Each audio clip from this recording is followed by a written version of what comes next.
रुग्णालयातील तो केबिनचा दरवाजा हळूच ढकलून मी आत प्रवेश केला. बाहेर वेटिंग रूममध्ये लोकांची गर्दी होती, पण आतल्या त्या एसीच्या गारव्यात फक्त मी आणि डॉक्टर समीर होतो. मी पेशंट म्हणून तिथे खुर्चीवर बसले खरी, पण आज मला माझ्या शारीरिक व्याधीपेक्षा मनाची धडधड जास्त जाणवत होती. समीरने स्टॅथोस्कोप बाजूला ठेवला आणि फाईलमध्ये काहीतरी लिहिता लिहिता माझ्याकडे एक मिश्किल कटाक्ष टाकला.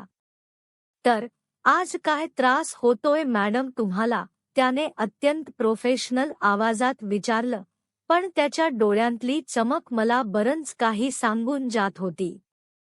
मी थोडं पुढे झुकले आणि कुजबुजले, आज हार्टबीट्स खूप वाढल्यात डॉक्टर, कदाचित तुम्हाला त्या तपासण्याची गरज आहे.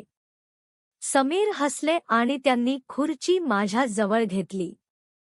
चेकअप करण्याच्या बहाण्याने त्यांनी माझा हात हातात घेतला आणि नाडी तपासू लागले. खरं तर आमचं हे अफेअर हॉस्पिटलच्या या भिंतींच्या आतच फुललं होतं. 1 वर्षापूर्वी मी पेशंट म्हणून आले होते आणि आज मी त्याच्या आयुष्याचा एक अविभाज्य भाग होते.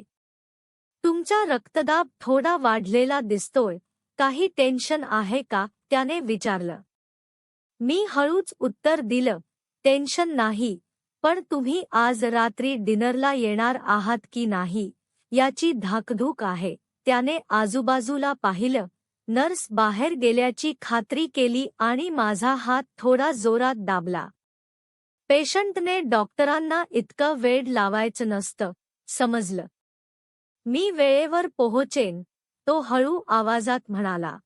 आमच्या या संवादात औषधांपेक्षा जास्त प्रेमाचा ओलावा होता. मी औषधांची चिठ्ठी हातात घेताना मुद्दाम विचारलं, या औषधांचे काही साईड इफेक्ट्स तर होणार नाहीत ना. त्यावर समीरने खुर्चीवर मागे रेलत उत्तर दिलं, हो, याचे साईड इफेक्ट्स म्हणजे तुम्हाला माझ्याशिवाय दुसरं कुणीही दिसणार नाही.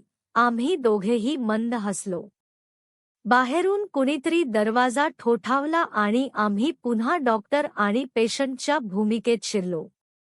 वेळेवर औषधं घ्या, काळजी घ्या, असं मोठ्याने म्हणत समीरने मला निरोप दिला, पण त्या शब्दांमागे आय लव्ह यू हे गुपित फक्त मलाच ऐकू आलं होतं. रुग्णालयाची ती पांढरी भिंत आणि समीरच्या केबिनचा तो ओळखीचा दरवाजा आज मला थोडा वेगळा वाटत होता. वर्षभरापासून आमचं हे गुपित अफेअर या हॉस्पिटलच्या 4 भिंतीत, फाईल्सच्या आड आणि औषधांच्या चिठ्ठ्यांच्या बहाण्याने फुलत गेलं होतं. आज मी शेवटची पेशंट म्हणून त्याच्या केबिनमध्ये शिरले. समीर खुर्चीत बसून काहीतरी गंभीरपणे विचार करत होता. मला पाहताच त्याच्या चेहऱ्यावरचे भाव बदलले, पण आज त्या हसण्यात नेहमीसारखी खोडकर वृत्ती नव्हती.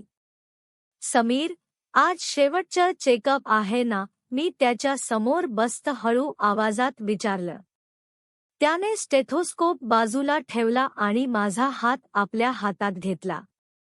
आज त्याला माझी नाडी तपासण्याची गरज नव्हती, कारण आमच्या दोघांच्या हृदयाचे ठोके एकाच लयीत वाजत होते.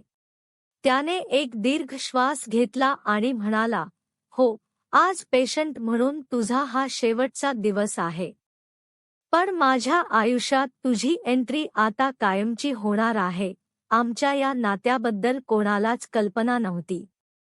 हॉस्पिटलमध्ये तो एक जबाबदार डॉक्टर होता आणि मी एक साधी पेशंट. पण क्लिनिक बंद झाल्यानंतरच्या त्या फोन कॉल्सनी आणि चोरून घेतलेल्या भेटींनी आम्हाला एकमेकांच्या खूप जवळ आणलं होतं. समीरने त्याच्या टेबलाच्या ड्रॉवरमधून एक छोटी अंगठी काढली. मी थक्क होऊन त्याच्याकडे पाहत राहिले. तो म्हणाला, लोकांना वाटतं की डॉक्टर फक्त आजार बरे करतात, पण तू माझं आयुष्यच सुंदर केलंस. हे अफेअर, हे लपंछपणा आता मला नकोय. मला जगाला सांगायचंय की तू माझी आहेस. माझ्या डोळ्यात आनंदाश्रू उभे राहिले. मी त्याला विचारलं, पण तुझे घरचे आणि समाज? एका डॉक्टरने आपल्या पेशंटच्या प्रेमात पडणं लोकांना कसं वाटेल, समीरने हसून उत्तर दिलं, प्रेम हे कोणत्या व्यवसायावर किंवा परिस्थितीवर अवलंबून नसतं. ते दोन जीवांच्या ओढीवर असतं. मी डॉक्टर असलो तरी शेवटी एक माणूस आहे आणि माझं हृदय तुझ्यासाठी धडधडतं, हेच सर्वात मोठं सत्य आहे. त्याने ती अंगठी माझ्या बोटात घातली. त्या क्षणी मला जाणवलं की एका पेशंट म्हणून सुरू झालेला माझा हा प्रवास आता एका डॉक्टरची अर्धांगिनी होण्यापर्यंत येऊन पोहोचला होता. वेळेवर औषधं घे, असं त्याने नेहमीप्रमाणे मोठ्याने म्हटलं, कारण नर्स बाहेरून फेया मारत होती, पण जवळ येऊन माझ्या कानात कुजबुजला, कारण आता तुला माझी आयुष्यभर काळजी घ्यायची आहे. हॉस्पिटलच्या त्या केबिनमधून बाहेर पडताना आज मला आजारपणाचा कोणताही थकवा नव्हता, तर एका नव्या आयुष्याची उभारी होती. आमचं हे अफेअर आता एका पवित्र नात्यात बदलणार होतं. डॉक्टरांनी दिलेल्या त्या औषधांच्या चिठ्ठीवर आज फक्त औषधं नव्हती, तर माझ्या सुखी भविष्याचा पत्ता होता.